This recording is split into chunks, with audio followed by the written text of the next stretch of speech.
This is the sound of your ride home with Dad after he caught you vaping.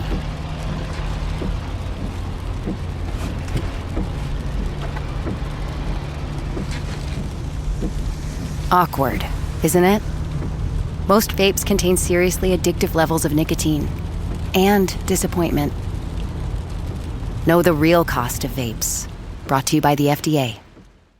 How would you like a 15% discount to my daily email, the stack of stuff, the show notes, discounts to the conference, all of that? All you need to do is text the word show to 33777. You'll get the annual subscription with a 15% discount to my daily email. You'll get the stack of stuff, the links to the show notes, discounts to the conference, and so much more. All you have to do is text the word show, SHOW, to 33777. Text show to 33777.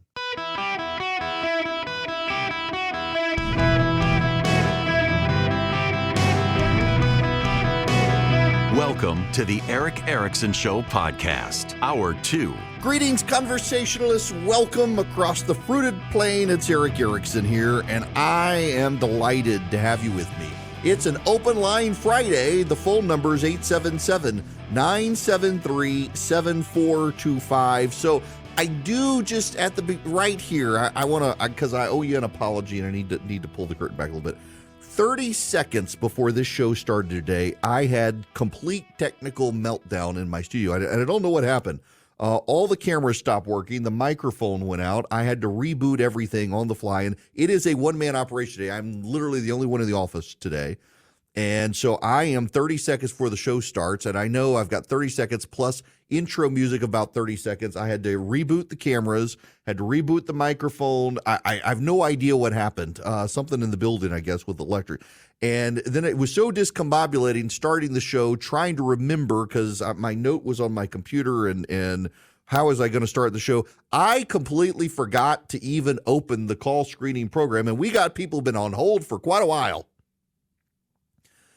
But I was distracted because of gremlins in the computer system and the cameras. So I will start this hour with taking some phone calls because they're relevant to what I've been talking about anyway. So let me start first with Alex before we move on. Welcome to the show, Alex. How are you? Oh, wow. My little claim to fame. Thank you for taking my call, Eric. Sure. And so, you know, I want to start off with my continual prayers for our country, my continual prayers for President Trump, and not because I'm talking to you, but my continual prayers for you and your strong voice, sir. Thank you very much. My question is this, you know, understanding and listening to what you were saying that the Democrats are pulling back any funding for Israel to help them with their weapon systems, to help them with their defense. But my question is this, Eric, what about our allies? What about England? What about Spain? What about France? What about these true nations of Christianity? What about them? Are they not still funding Israel? I mean, okay, if this is what this system wants to do, surely our other Christian nations are not following suit. Well, I will tell you, Great Britain now, I think in England itself, only 4% of the people identify themselves as Christians. So we're not dealing really with Christian nations here, Western nations for sure, post-Christian nations. I will say this, though.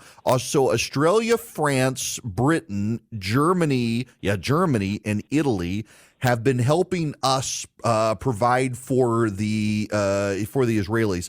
Now, Israel is somewhat unique in that it uses American weapon systems more than it uses European weapon systems. So we provide a lot. What the Europeans have been doing is they've been taking our burden in the Red Sea where the Houthis and others are attacking. So the Australians, the Italians, the French, they've been running airstrikes against the Houthi and also doing a lot of surveillance operations, watching what's happening in Syria and the southern border in Lebanon and relaying intelligence to the Israelis. We do a lot of the heavy lifting with Israel for arms because they use our weapon systems, but the other countries are contributing money, intelligence, and backup. So they're helping. Israel just has a very unique relationship with us compared to other countries that Joe Biden is betraying. Now, Paul, in San Antonio, Texas, welcome to the show. How are you? Hey, Eric, how are you? Great. So I just want to say I am a sort of a moderate, not center-right, really in the middle, but very anti-Trump. So I voted for Clinton and Biden, but I'm not, because of the news of the last 3 days, will not be voting for Biden this election. It's funny you should call, Paul, because I heard this so much in the last 24 to 48 hours from people. And I want to say, like, a friend of mine told me this the other day. It's like, I'm not going to hold you to this because inevitably Trump's going to do something stupid that makes you mad and decide, yeah, probably I will vote for Biden. But right now, the fact that there are this many people who are this furious with Biden tells me he really miscalculated in this effort to withhold weaponry from Israel. Yeah, and it shows he's very weak and can be pushed around very easy because it seems completely like a political decision. Okay, so go ahead. It's almost the same quid pro quo as what Trump was impeached for, practically. You do something and I don't hold back your aid. It's the same thing. Yeah, it is. And what I find really notable, and Paul, thanks for the phone call, and particularly listening online in San Antonio. I appreciate that a ton. And waiting so long since I forgot to open the phones. I have had so many friends of mine who do not like Trump in the last 48 hours say they're voting for Donald Trump. I keep a pretty broad selection of friends, left, right, and center. I got a lot of friends who love Donald Trump, some who think I should love him more than I do. I got a lot of friends who really dislike Donald Trump. And I have some friends who passionately hate the man. And there are so many across the board that it's remarkable to me the number of people I'm encountering. And it's not just me, by the way. So anecdote is not data. I say this a lot. Anecdote is not data. So something happens to you. Like, I will make a statement on this program. Here's what the data says. And people say, well, not me. The data must be wrong because it doesn't apply to me. It's like, but anecdote's not data. The thing that happens to you is not data, but if the thing that happens to you is happening to a lot of other people, then suddenly you start to see it in the data. Your anecdote and my anecdote and his anecdote and her anecdote and their anecdote, it's just anecdotes. But when it's happening and happening and happening and happening and happening, it eventually tends to become data. And whether it is me or Jonah Goldberg or so many other people I'm seeing who are hearing from Democrats and people who don't like Donald Trump, and they're furious with what Joe Biden has done and the fact that the Democrats are having to back it up and scramble. That's the other thing. The Democrats are scrambling to change things. The Democrats are scrambling to claim that the Democrats are not really doing what Joe Biden says they're doing. In fact, John Kirby has come out and said, oh, no, this is old news. This is a prior appropriation that we withheld back. It's nothing current. We haven't done it. But we are going to wait and see what Israel does in Rafah.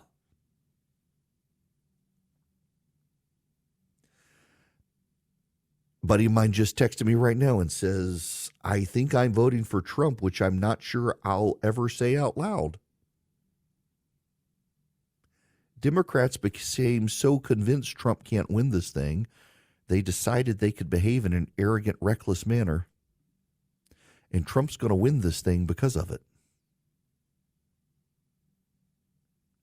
It's kind of intriguing to me that they're so desperate to placate the loudest voices in the room. Here's something I've learned over the years, and this is by virtue of being in radio. The loudest voices are very often not the majority. This is something I need to emphasize to you. Because of who I am and the nature of how I do my radio show, I get a lot of hate on both sides these days. I get disappointed Republicans who think I'm not on the team enough. I get angry progressives who think I'm a misogynistic, bigoted hater, and they all complain loudly. I dare say to you that the people who are the most antagonistic to me are actually Trump supporters. They get very, very angry that I will say nice things about him. I will say he's going to win. I will defend the lawsuit in New York. But because I also point out I'm not really a fan, it infuriates them, and they call radio stations, and they demand the radio stations take me off. They call my advertisers, and they misrepresent things I've said on air very frequently, and they try to demand that the advertisers take me off. But here's the thing.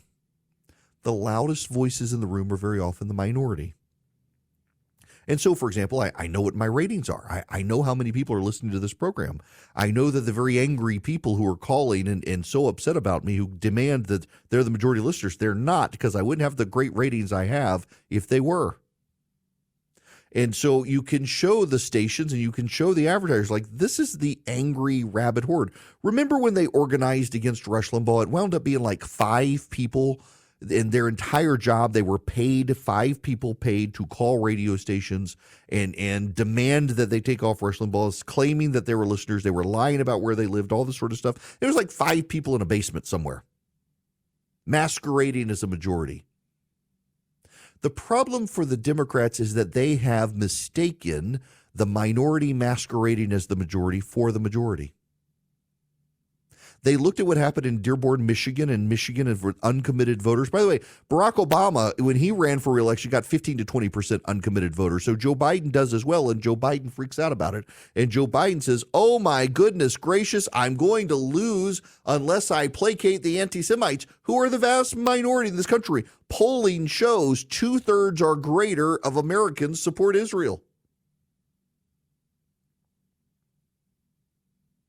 But when the minority is as loud as they are, people get convinced otherwise. They give into it. It's why you have to ignore the angry commenters. It's why you don't read the comments online, because only the angriest people want to comment online. And the angriest people, very few people are really that angry. What I'm just flabbergasted by is that the Biden administration doesn't seem to get this. The Biden campaign team doesn't seem to get this. You do not humor the haters. When you give the hecklers a veto, the hecklers continue to heckle more loudly. The hecklers don't shut up when you give them the veto. The hecklers become empowered and to heckle even more loudly, to try to silence more. The Biden administration went in the opposite direction. They saw the uncommitted vote in Michigan, and they didn't say, oh, well, Barack Obama got similar. It's no big deal. He still won. No, they say, oh, my gosh, we have to abandon Israel because of the anti-Semites. When they see the college protesters on college campuses and they see the voting statistics of the young, they say, oh, my gosh, we have to placate the anti-Semites to get the youth vote, as opposed to we've screwed up the economy. That's why young voters hate us. The overwhelming majority, 90-some-odd% of college students, are not out there protesting. The overwhelming majority of Americans, they're on Israel's side. That the Biden campaign team doesn't seem to recognize these is how poorly his campaign team operates.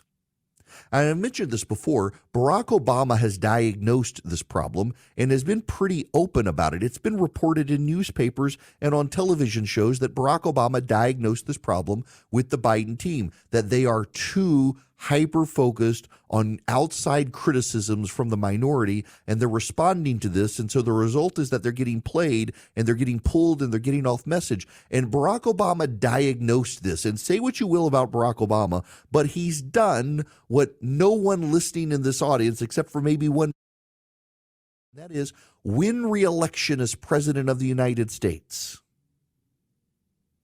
So maybe the Biden team should be listening to people like him instead of dismissing him, but they are arrogant.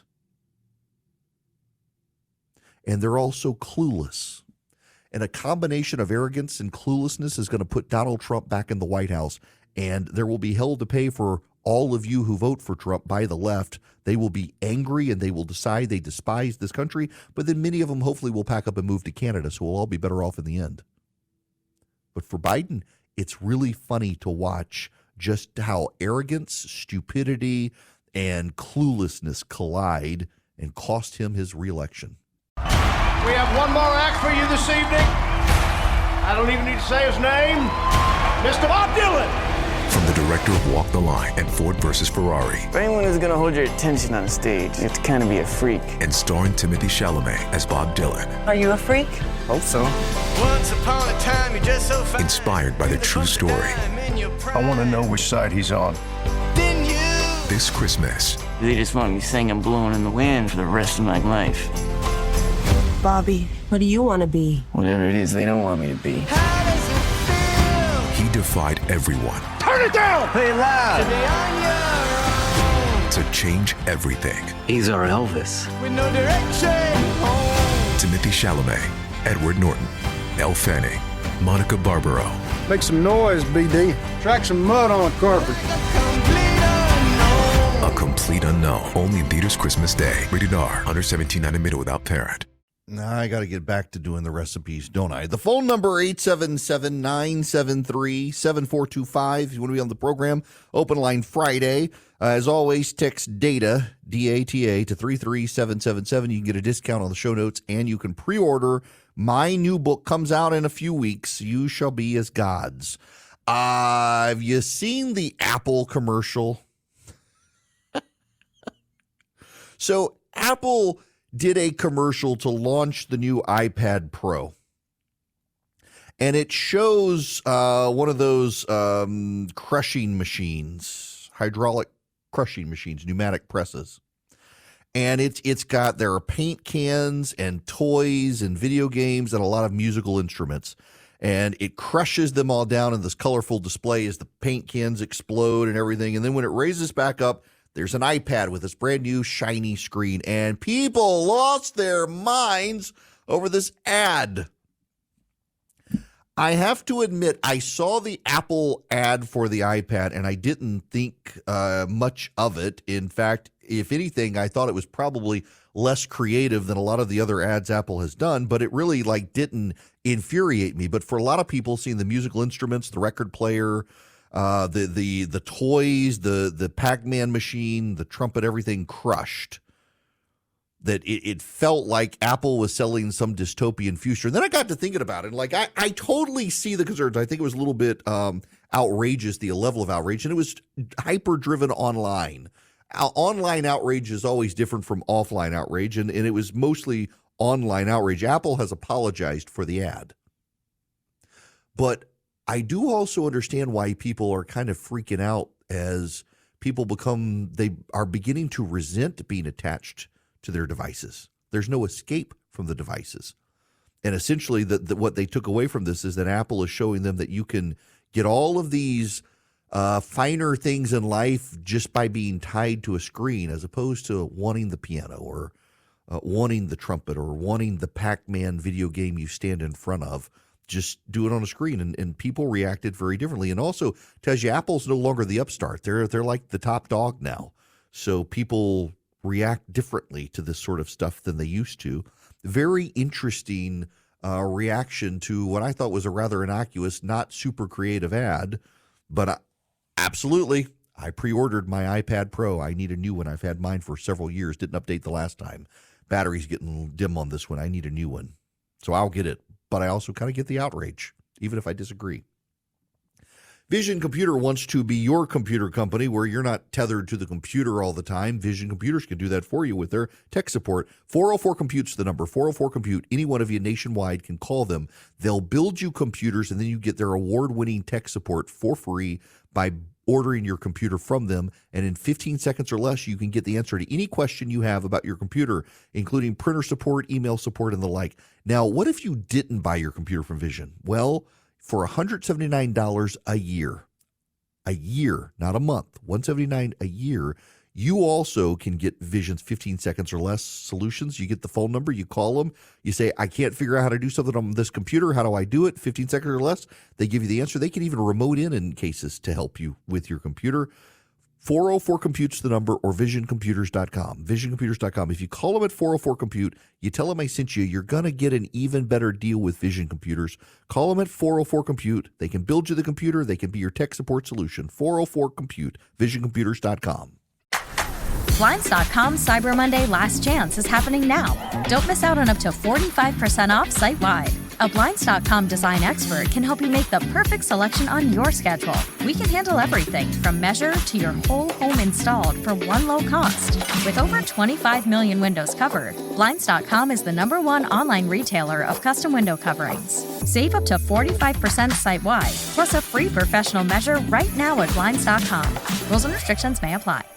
Greetings, welcome. It is Eric Erickson here. The phone number 877-973-7425. Should you wish to be on the program, happy to have you. I was stunned to see this. Fareed Zakaria of CNN was interviewed on Firing Line by Margaret Hoover on PBS. You got to listen to this exchange between the two of them. System is broken. And Biden needs to confront that and say, we're going to have to reform the whole system. I would wish he'd do something much more extreme, like say the old asylum system is dead. No one is coming in through that process. You have to apply from your home country. Which was a Trump policy. Which was a Trump, and also the Mexico, you have to be in Mexico to apply. I think that's all correct. So strategically, you think that if Biden would tack towards Trump policies, he would have actually a better political chance? And it's also the right policy, because the old asylum system is being gamed by millions of people. What? Fareed Zakaria acknowledges the old asylum system is being gamed and Trump's policy was right? How did this happen? The polling is how it happened. As American voters have shifted angrily against Joe Biden, and immigration becomes the #1 issue Americans care about across the polls, suddenly people are willing to tell the truth on it. And funny how that works. And now there's this in the Wall Street Journal. Some House Democrats are leaning into border security on the campaign trail after years of playing defense against Republican criticisms. The party now argues that Democrats in competitive races can run on fixing the border while painting Republicans as obstructionists for rejecting the Senate's bipartisan border deal. According to a memo from the House Democratic campaign arm, Republicans have a 217 to 213 majority in the House, and the fight for control of the chamber is seen as a toss-up. Meanwhile, Senate Democrats are teeing up plans to hold a new vote on the bipartisan border deal, which failed in February, while the Biden administration is considering its own actions. The efforts show Democrats are trying to flip the script on an issue that has long bedeviled them politically, as record numbers of illegal migrants have crossed the southern border since President Biden took office. Immigration has emerged as the voters' top concern, with polls showing they prefer Donald Trump over Joe Biden on the issue. The House Democrats' memo, viewed by the Wall Street Journal, points to polling that found February Senate deal, designed to sharply cut down on illegal border crossings and speed up asylum claims, was broadly popular with Americans, even as Trump and other Republicans said it wasn't tough enough. The memo charges that Republicans killed the border deal so they could campaign on the issue and deny Biden a political win. Now, Democrats leaning in on the issue that they themselves created probably isn't smart. That being said, it's probably the only thing they can do is try to turn the tables and blame the GOP. They turn the tables and blame the GOP because they came up with a bipartisan deal, negotiated with a Republican senator from Oklahoma, and they can say, look, the GOP killed this. Donald Trump killed this because Donald Trump was more interested in using the issue than solving the problem. And there is some data to suggest that Americans are getting very furious with this whole idea in Washington of the parties campaigning on issues and letting them fester instead of trying to solve them. Americans are kind of tired of this situation in D.C. where people say they want to fix the problem. When offered a solution to the problem, they refuse to fix the problem because if they can let the problem fester, they think they can win. Americans have kind of caught on to this trick, and they're pretty angry about it. However, One of the issues in here is that the Democrats think Joe Biden may unilaterally be able to do something. Now, keep in mind, they've said this for a while and they've continued to waffle on it. And I don't know that that's going to change. Because if Joe Biden does do something by himself, it raises the question of why didn't you do this sooner? As the problem has festered. A lot of the major news networks have refused to cover the border issue. I got to give credit to News Nation. I'm on Leland Vittert's show on News Nation. In fact, I'll be on there another week or two. Actually, I had to cancel next week because my daughter's graduation week, but be on the next week. Great show. He does a good job of asking tough questions of both sides without having just people on to yell at each other while he plays referee. But News Nation has pretty much parked themselves at the border with Mexico, and they're covering this problem, even in ways Fox News is not now covering the problem. They're adding, so Fox does a very good job of the salaciousness of the issue, highlighting the mass wave coming over, the gotaways, the number of Chinese people coming across, but they don't really dive below the superficialness of it, and News Nation's done a very good job of that. And why the people are coming, what's provoked them to come. And what they have found is that a lot of the people coming, as Fareed Zakaria points out, are here just to game the asylum system to get into the country. There are people fleeing violent gangs. There are people who are trafficking victims. There's a lot of that, but a lot of the people are gaming the system. These are things Joe Biden could unilaterally deal with as president, and everyone, including the Democrats, agrees. And he's chosen not to because Joe Biden wants the political win as well. Joe Biden wants to be seen as bringing a bipartisan solution to the situation and getting Congress to pass the legislation co-authored with James Lankford of Oklahoma. And Lankford, by the way, I don't want to vilify James Lankford here. James Lankford is a good guy. He's a good Republican. He's a great conservative. He really cares deeply about this issue. He is a committed evangelical Christian. He cares deeply about the issue. He wants a solution that he thinks will work. And if anything, I kind of feel like he's been thrown under the bus by the GOP as an easy scapegoat on their side on the issue when he's just trying to get something that will pass to fix the situation. And I don't think it's in dispute, although now there are a lot of people lying about the Lankford plan. A lot of the arguments from the right are actually lying about the plan, but there is some merit to some of the criticisms. The biggest lie is, they'd allow in 5,000 illegal aliens a day, and nothing. That's not actually true. That's a misrepresentation of the legislation. What the legislation would do is say if 5,000 people come across the border in any one day, the whole border has to be shut down. That means the checkpoints as well. See, the way the legislation is structured is that anyone who comes across the border anywhere in the country that's not a border checkpoint will be immediately deported. That's the way Lankford's plan works. If you come across the border anywhere other than the official checkpoints, you're rounded up and you're deported. And if 5,000 people try to stream across the border in any one day, the whole border, including the legal checkpoints, are shut down. That's the truth. The misrepresentation is that, they'll allow up to 5,000 people a day to come over. That's the misrepresentation.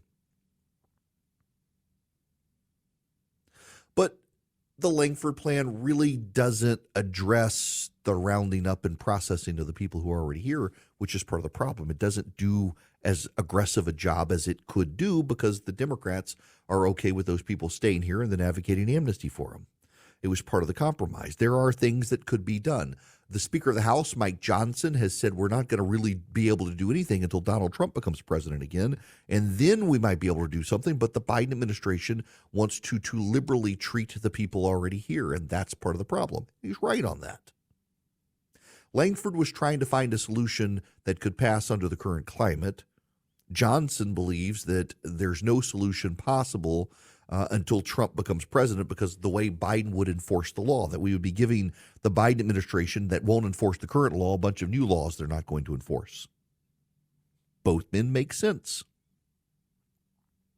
For the Democrats, though, to decide that this is the issue they can win on tells you just how badly it's gone against them. there's a point I got to make here, and I don't. Some of you are you're going to feel like I'm insulting you, and I promise you I'm not. I just know whenever I talk about polls on a regular basis, when I talk about polling, people get very upset and they email and say, "Stop talking about the polling. It's not relevant." Except it is relevant, and this story highlights why. It's the Democrats' own polling and the national polling showing they're losing that issue. That's the only reason they're responding. They're responding because of the polling.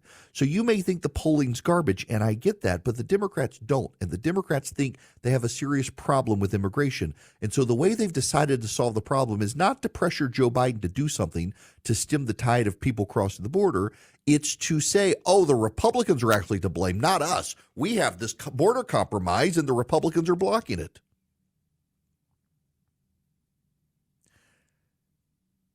If Joe Biden pushes too far and does something on his own and shuts the border down, which he should do, by the way, he should do that. But if he does it, what's going to happen is the American public's going to want to know, why didn't you do this sooner, Mr. President? Why did you let tens of millions of people, some of whom are terrorists? We know there are terrorists roaming this country right now who got away at the border. Why did you let them in the country? Why didn't you do this sooner? His hands are tied to that, because if he acts as Democrats suggest he will, the Republicans have a great talking point to turn on him. Why didn't you do this sooner? For the Democrats to say we're going to win on this issue by pivoting to the Republicans didn't cause the issue. This gets back to the Fareed Zakaria audio. Fareed Zakaria, who is a liberal, a globalist in the vernacular that some use, is on PBS with Margaret Hoover saying the Democrats should have embraced Donald Trump's policies. When you have a guy like Fareed Zakaria acknowledging Donald Trump was right, believe me, he doesn't want to acknowledge Donald Trump was right. He doesn't like Donald Trump. For him to acknowledge Donald Trump was right on the border, that really boxes Democrats into a very dire position for themselves. It's going to be funny to watch how they try to spin this out. This is a situation they themselves created. So what's his name? Tom Suozzi. He's a Democrat from New York. He's in charge of the House Democratic Campaign Committee. He emphasized in an interview immigration is what people in his district are talking about. Nearly 200,000 immigrants came to the New York area from the border, many of them on buses, paid for by the state of Texas. His internal polling shows it's a key issue. Quote, Democrats have to recognize this is not just a Republican issue. This is an American issue. When you see the images on television of people streaming across the border, it looks chaotic. Then you're asking, hey, something's wrong here. Yes. The problem is the Democrats didn't want to do anything about it until the polling turned against them, and the GOP can note that. And also, importantly, Greg Abbott, the governor of Texas, deserves a round of applause. Had Greg Abbott not started rounding these people up and busting them to blue areas of the country, people in the blue areas of the country would have had no idea what Texas was dealing with. They would have had no idea the extent of the problem. Abbott raising the exposure, Ron DeSantis too, but Abbott really doing the bulk of the heavy lifting here. Abbott doing this raised the profile of the issue to such a way the Democrats are now scrambling to pivot. Those sorts of raw politics matter, and Abbott was vilified, as was DeSantis, for doing this, and yet it's changed the entire national conversation and put Democrats on defensive so much they're now scrambling to try to figure out how to protect themselves from an issue they caused. That means they can't protect themselves from it. You know, there's another issue out there as well. I have now read stories like 5 days in a row that the Chinese are buying up every available gold reserve on the planet. Gold has been skyrocketing because of what the Chinese are doing. But it's not just the Chinese. It turns out it's the BRICS overall. Brazil, Russia, India, China, South Africa. Not exactly friendly nations, with the possible exception of India. Since 2021, they've been buying most of the gold on the planet. They clearly think that the U.S., with $34.4 trillion in debt, is headed towards economic calamity, and they're trying to protect themselves from the fallout and put themselves in pole position. Swiss America has been sounding the alarm about the secret war on cash and the need to protect your assets now, they want to send you their report completely for free. You can get it by texting my name, Eric, to 800-289-2646. Just text my name, ERICK, to 800-289-2646. You can also call them, mention that I sent you, 800-289-2646. The report, The Secret War on Cash, is completely free. It's really eye-opening. You need to read it. 800-289-2646. Just mention my name. You can also go to SwissAmerica.com/Eric, SwissAmerica.com/ERICK, or 800-289-2646. Message data rates may apply. I'm James McComb, reporting live from home in my bathrobe and slippers. Tonight, we're talking Dunkin' Polar Peppermint Coffee. Gene's here with the latest.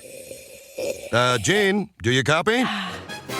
The home with Dunkin' is where you want to be. It is an Open Line Friday, 877-973-7425. As always, text Eric to 33777 to get the show notes, the podcast, the live stream. Follow me around social media. I think I'll be doing some cooking this weekend, so you should follow me around social media.